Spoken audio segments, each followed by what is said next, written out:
지금까지 우리가 우리의 중심이 어디를 향하여 있느냐, 공간이 아니라 중심이다라는 말씀을 가지고 끊임없이 말씀을 묵상했습니다.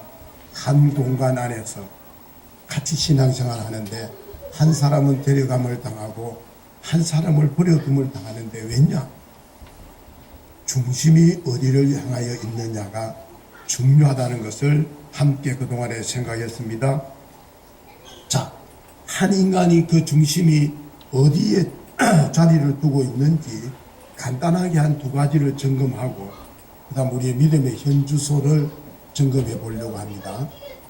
첫째는 뭐냐면은 내 중심이 어디를 향하고 있는지를 잘 알려면은 나를 필요로 하는 사람이 누구인지를 보면 알아요. 나를 필요로 하는 사람.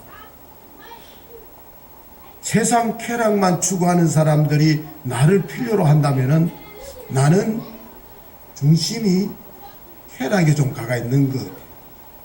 아이고, 그 놀러 가는데 그 사람 빠지면 재미없어. 데리고 와. 그 사람 가야 된대. 그 사람 가면은 신이 나고, 또 어떤 분들은 자신의 그 목적을 얻기 위해서는 수단과 방법을 가리지 않고 사는 사람들이 여러분들을 필요로 하거나 여러분들에 가까이 있다면은 여러분들 또한 나도 모르는 사이에 이기주의 사람으로 살아가고 있다는 증거도 될 거예요. 어떤 사람은 불의와 거짓을 밥 먹듯이 하는 사람들이 여러분들을 끌어들이려고 한다면은 나 또한 그 사람들과 가까이 있는 사람이다. 그래서 내 주변에 이렇게 있는 사람들을 다 들여다보면, 그래서 옛날에 선을 볼 때는 그 친구를 본다고 그랬잖아요. 그 친구가 누구인지. 그 친구를 보니까 괜찮겠더라. 라고 말하는 것입니다. 오직 바르고 참된 삶을 살아가기를 원하는 사람들이 두 팔 벌려서 여러분들을 환영을 하고 여러분들에게 도움을 청한다면은 틀림없이 여러분들은 진정한 크리스찬의 모습일 수도 있습니다. 왜냐하면 모든 인간은 누구에게가 통로의 역할을 합니다. 통로가 된다. 어떤 사람은 축복의 통로가 되고 어떤 사람은 그 사람을 만났더니 인생이 아작이 나버려. 그 친구 잘못 만나면은 주변의 사람들을 잘못 두다 보면은 내가 원하던 길을 갖지 못할 때가 많은 거예요. 그래서 우리의 중심은 불의와 연계한 사람들이 그 사람들이 나를 필요로 한다면은 나는 틀림없이 그분들에게 있어서는 불의의 통로가 되는 거예요. 불의의 통로가 되기 때문에 그래서 우리를 끌어들이려고 하는 겁니다. 그러나 우리의 중심이 진리에 둔 자는 진리가 목말라 하는 사람들의 필요가 되는 진리를 쫓는 사람들의 통로가 되어서 우리를 가까이 하려고 합니다. 그래서 당신 믿는 하나님 보니까 분명히 살아계시는 것 같아요. 그런데 우리 옆집에 어느 모교회 다니는 사람은 그 사람은 예수 믿어도 그건 아닌 것 같아. 당신은 맞는 것 같아. 라고 우리 주변에서 그렇게 말하는 사람들이 있습니다. 그 사람 만나보면은 진리가 샘솟듯이 하고 영혼의 목마름을 촉촉히 적셔주는 있기만 해도 그런 사람으로 느껴지는 사람이 있습니다. 그래서 여러분들의 중심이 어디에 두느냐에 따라서 여러분들이 무엇을 위한 통로가 되는지 달려 있습니다. 그래서 여러분들이 신앙생활 하면서 나는 지금 나를 필요로 하는 사람들이 누구인가? 그걸 보면은 내 신앙의 현 주소를 여러분들이 쉽게 파악이 됩니다. 어떤 사람하고 가까이 하는가. 그럼 곰곰이 한번 생각해 보십시오. 일주일 중에서 물론 직장의 업무 때문에 또는 어쩔 수 없는 관계 속에서 맺는다 할지라도 그 업무를 떠나서 같이 있는 사람, 전화를 해서 불러내고 싶고 머물고 싶고 가고 싶고 만나고 싶은 사람이 누군가 돌아보라. 그러면 내 중심이 어디를 향하여 있는지를 알 수 있다. 두 번째입니다. 자신의 영향권 아래에 있는 사람들이 어떻게 살아가는 것인가를 보면은 알 수 있다라는 거예요. 여러분들 세계적 그 배우이면서 가수인 여러분들 시나트라라는 사람, 프랭클린 시나트라라는 사람이 유명한 노래로 그 한 곡의 노래 때문에 유명해진 사람이잖아요. 그 사람 불렀던 시나트라가 불렀던 마이웨이라는 노래. 이거는 지금까지도 오랜 세월 동안 우리에게 들려지고 있습니다. 그분의 중후한 음성으로 들려지는 노래이지 않습니까? 그 노래에 보면은 이제 끝날 시간이 다가왔으니 곧 마지막 커튼이 내려지겠지. 친구야, 나는 분명히 말하네. 나는 부족함이 없는 삶을 살았다네. 나는 나의 길을 달려가겠네 하면서 쭉 그 내용이 나옵니다. 참 그 내용도 의미심장하고 30년 40년 동안 수많은 세월 속에서 많은 사람들에게 정감 있는 감동을 주었던 노래입니다. 그런데 진작 그 노래를 불렀던 프랭크 시나트라는 참 불우한 삶으로 끝을 냈습니다. 자기는 나는 부족함이 없는 삶을 살았다라고, 그래서 나의 달려갈 길을 가겠다고 노래했던 그가 사생활이 너무나 문란했고 마피아들과 연루되어져서 온갖 범죄에 손을 뻗치고 그러면서 마약 중독 여러 가지 정말로 험한 세월을 보냅니다. 그리고는 마지막에 중환자실에서 누워있을 때에 그 재산을 놓고 전처와 전처소생, 지금 현재 처간에 그리고 거기서 태어난 자녀들이 서로 불꽃 튀는 혈투를 벌이면서 결국은 그 집안이 몰락했다라는 것. 그가 걸었던 그의 마이웨이는 허망한 욕망의 끝자락에서 끝을 맺게 됩니다. 그 사람의 영향권 속에 있던 사람들 모두가 그렇게 무너져 갔습니다. 마찬가지입니다. 한 인간의 삶은 주위의 사람들과 분리되지 않습니다. 분리될 수도 없고요. 그러므로 여러분들이 이 세상 살아가면서 여러분들의 영향권 속에 있는 사람들의 삶을 거울로 삼는 게 참 중요합니다. 그분들의 모습이 곧 내 자신의 실상이기 때문에 그래서 교훈을 얻는 거예요. 한 사람 한 사람을 통해서 오고 가는 세대의 사람들에게 행복을 주는 메신저가 될지 아니면은 나로 인해서 모든 사람들이 피폐해져 가고 몰락되어져 가는 원인 제공자가 되든지 끊임없이 돌아보는 거예요. 그래서 우리는 오고 가는 세대들에게 행복을 안겨주는 그런 삶을 살아내기 위해서는 우리의 중심이 중요하다. 해바라기처럼 정말로 주님만 바라보면서 살아가는 주바라기가 된다는 것, 얼마나 소중한지 모릅니다.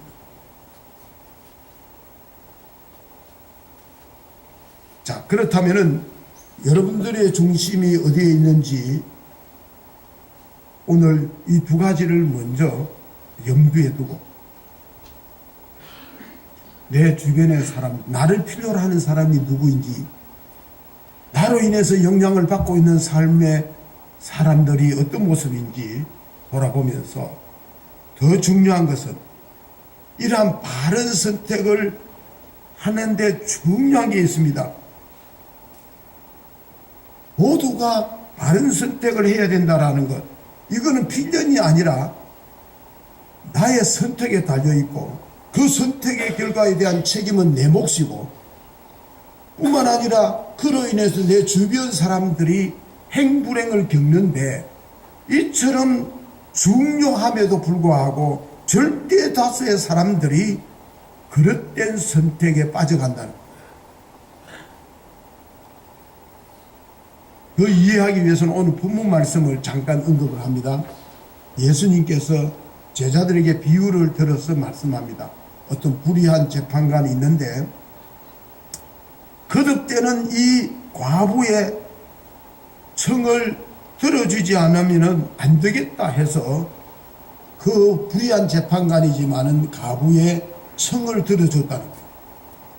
그렇다면 하물며 하나님께서 어찌 인간의 간구함에 응답하지 않겠느냐? 우리에게 들려주는 말씀이거든요. 우리도 매일 본문의 가부처럼 천박하게 살아가는 삶을 살아가는 우리들에게 이 말씀은 복음 중에 복음인 것 같아요. 아, 하나님 앞에 구하기만 하면 된다. 하나님 앞에 매달려서 나아가기만 하면은 희망이 있다라는 이 말씀은 우리에게 소중한 말씀이긴 합니다. 그런데 걸려드는 말씀이 한 말씀이 있습니다. 이 비유의 끝자락에 가서 결론에 가서 주님께서 우리에게 던져주시는 말씀이 내가 올 때에, 인자가 올 때에 참 믿는 자를 보겠느냐? 라고 되묻습니다. 이게 무슨 말씀이냐 하면은 여러분들 잘 이해하셔야 됩니다. 오늘 우리 인간들이 자신의 소원이나 목적을 두고서는 이 가부처럼 끈질기게 매달리고 그 목적을 달성하고 자기의 소원을 이루기 위해서는 그렇게 간절하게 부르짖는 것 참 좋은 일이다라는 거예요. 정말로 귀한 것이라는 거예요. 그러나 그 자체가 성경이 말하는 믿음은 아니다라는 거예요. 그건 믿음과는 거리가 멀다라는 거예요. 그래서 주님이 그 말씀을 던진 거예요. 왜냐하면 이 가부의 그 기도는 꼭 기독교가 아니더라도 불교에도 있고 해교에도 있고 심지어 무속 신앙인들에게도 있습니다. 어쩌면 우리보다 더 합니다. 불교인들 우리 기도하는 거 이거요. 불교인들 볼 때는 우습다니까요. 우습다니까요.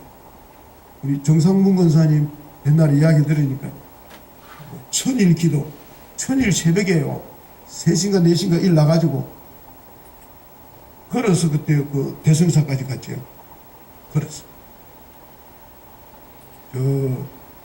대삼동에서 그까지 걸어서. 천일. 우리는 40일 하는데도 턱걸이 하는 사람 몇 명이 안 되잖아요. 우리 정희정 집사님도 태백산입니까? 태백산 눈이 허리까지 오는데 그 태백산에 몇 밤 며칠 동안 올라가서 기도한다.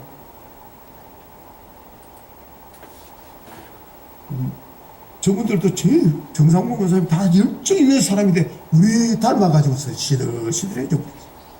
그 열정이 어딜 가버렸는지. 자, 여러분, 자신의 바램과 소원을 강구하는 행위는 그 자체만은 성경이 말하는 믿음의 시금석은 되지 못한다라는 것. 아름답고 귀한 일이지만 성경이 말하는 믿음이라는 것은 어떤 거냐? 믿음은 신실함입니다. 신실함. 주님의 말씀을 쫓아서 삶이 신실하게 변화되어질 때에 그걸 가리켜서 믿음이라. 참된 믿음이라.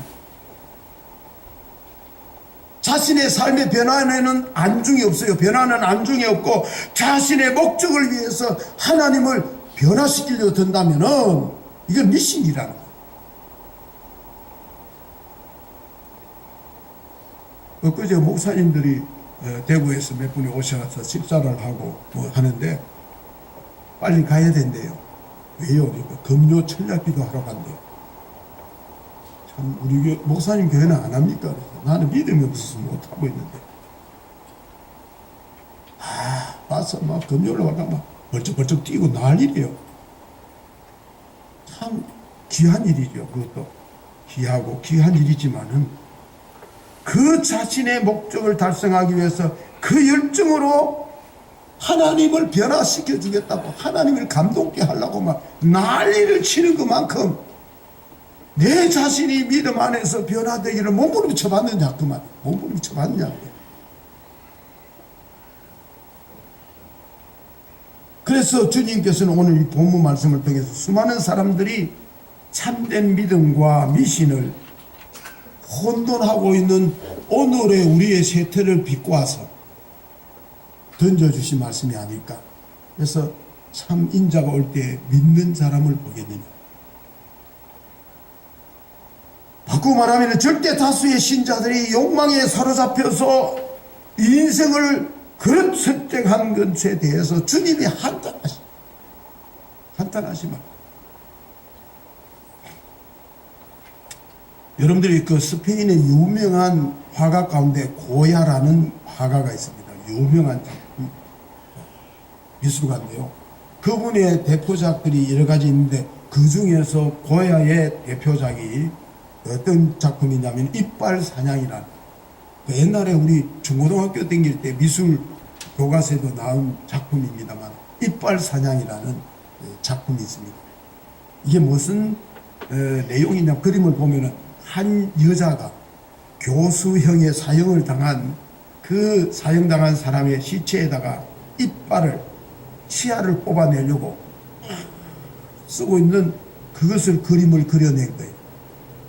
죽은 사형수의 사체가 교수대 줄에 매달려 있는 데 축 늘어져 있는 거기에 이 여인이 찾아가서 웃음에 떨면서도 그 시체의 입속에다가 치아를 뽑기 위해서 안간히 힘을 쓰면서 그려진 그림입니다. 이 고야가 이 그림을 그린 이유는 그 시대의 상을 대변하는 그림이었습니다.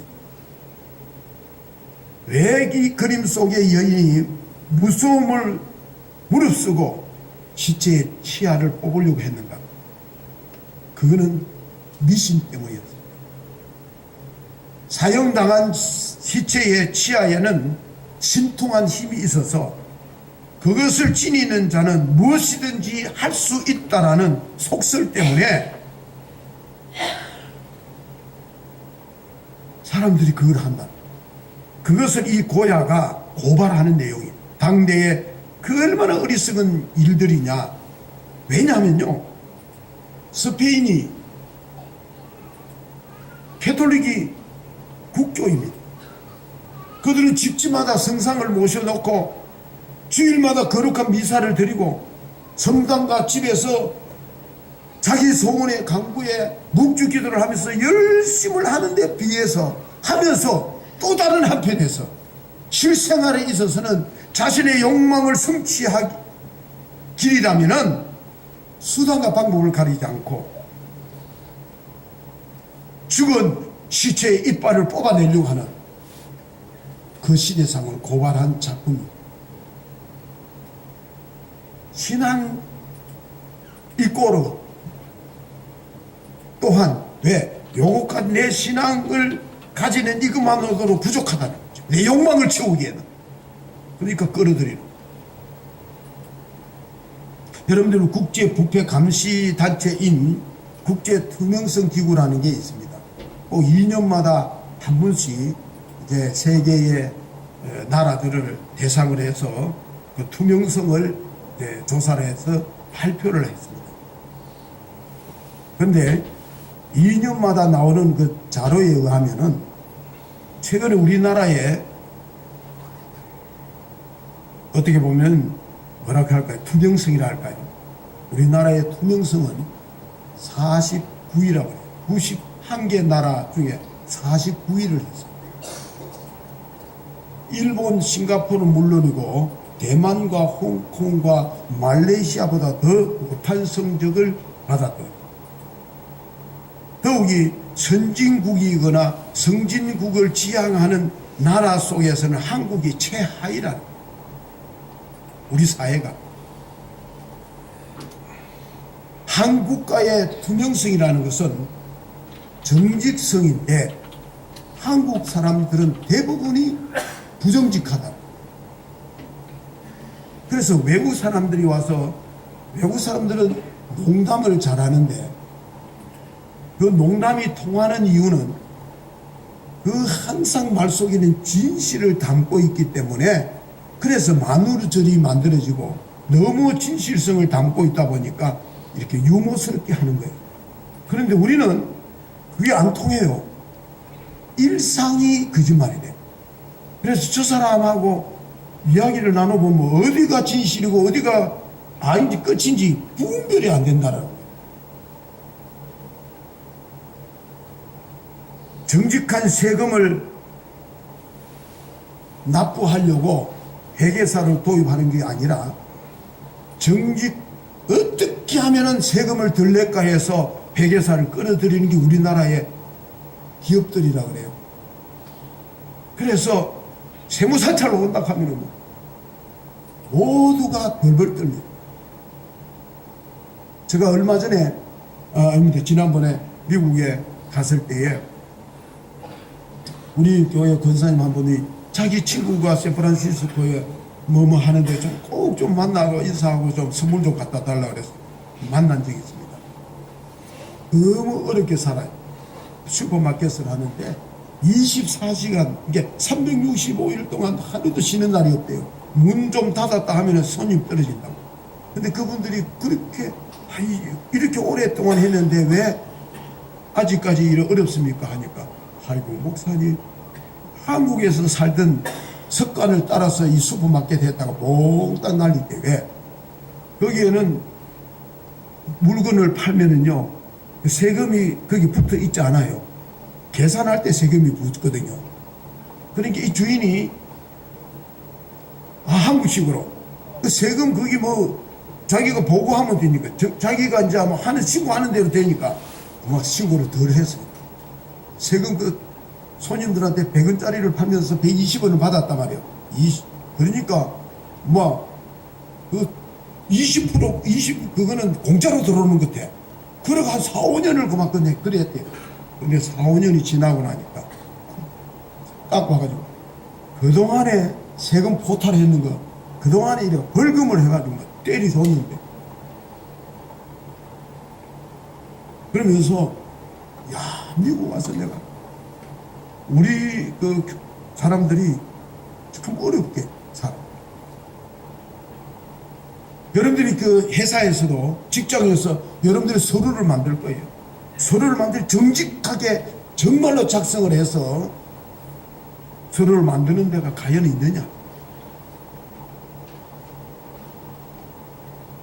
감사 놓는다 하면은 몇 밤 며칠을 막 밤샘을 칩니다. 왜냐? 평소에 정직하게 기록을 해두면 뭐가 문제예요?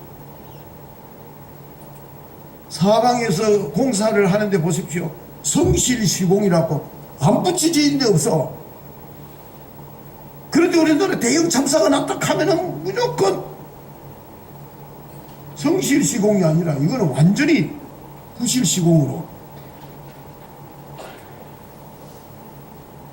한마디로 부정직과 거짓 속에 살면서도 우리 모든 국민들이 자각하지 못할 정도로 도덕 불감증에 걸렸다.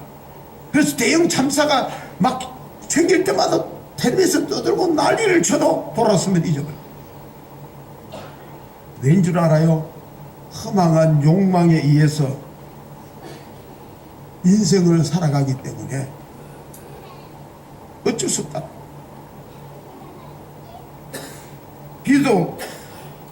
비기독교만이 문제입니까? 아니지 않습니까? 오늘 우리 교회 보죠.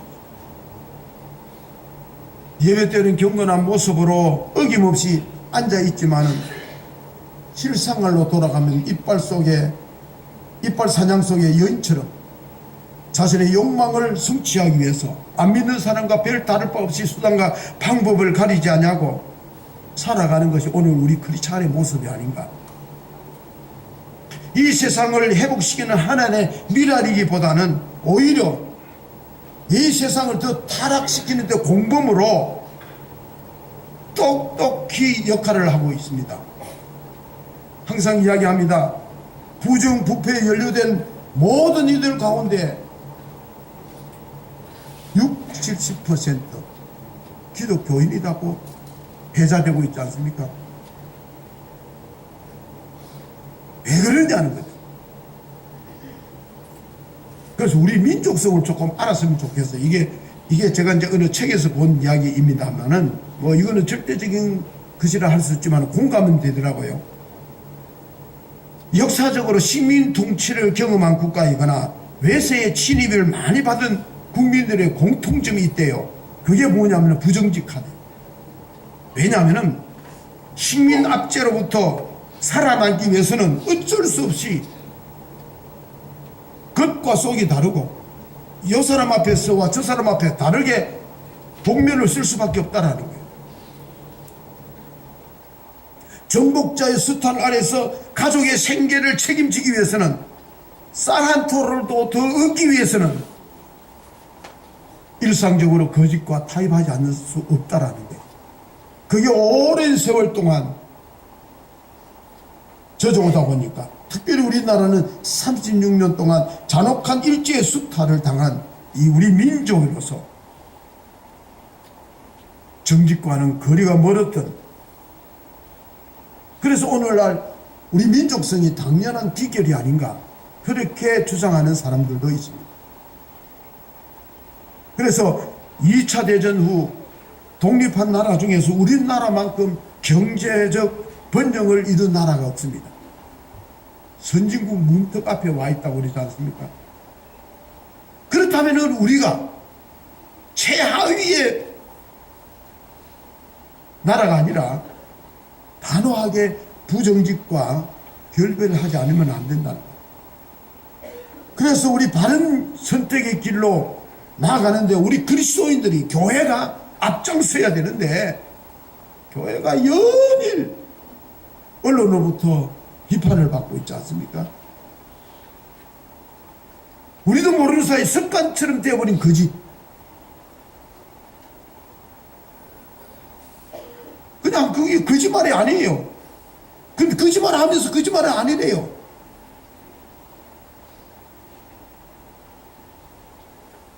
이빨 사냥 속의 여인의 탈을 우리 모두가 벗어 던져야 되지 않겠나.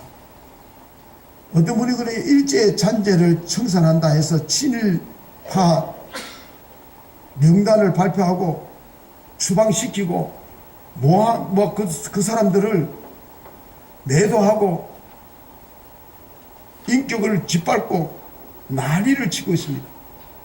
저는 그렇게 생각합니다. 일제 잔재의 청산은 친일 인사 명단에 몇 사람의 이름을 추구하는 것으로 친일 청산이 되는 게 나는 아니다. 가장 큰 일제의 잔재인 우리 속에 부정직하고 거짓된 삶을 결별하는 것만이 일제의 잔재를 청산하는 길이다. 저는 그렇게 봅니다. 그래서 이 새로운 역사의 주축은 어디서부터 시작되어야 되느냐? 교회로부터, 우리 크리스찬으로부터 그 중심이 되어서 바른 믿음의 자리를 선택한 우리들을 통해서 시작되어져야 되고, 그것이 주님께서 우리에게 요구하는 바가 아니겠습니까? 너희는 세상에 소금이 되어야 된다, 빛이 되어야 된다, 하나님의 미랄이 되어야 된다. 너희의 착한 행실을 보고 모든 사람들이 하나님 앞에 영광을 돌리게 해야 된다. 그러므로 우리 이 시대의 빛이 되어야 할 우리 크리스찬들이 이제 우리가 선택해야 될 게 뭐냐. 모든 사람들이 우리를 향해서 저렇게 살아야 된다라고 요구를 할 수 있을 정도로 우리의 삶이 되어야 되지 않는가. 그래서 우리의 중심은 오직 하나님께 두고서 날마다 우리의 삶을 돌아보면서 주님만 바라보면서, 그래서 나로 인하여 주변 사람들이 어떤 영향을 받고 있는지, 어떤 영향을 받을 것인지 늘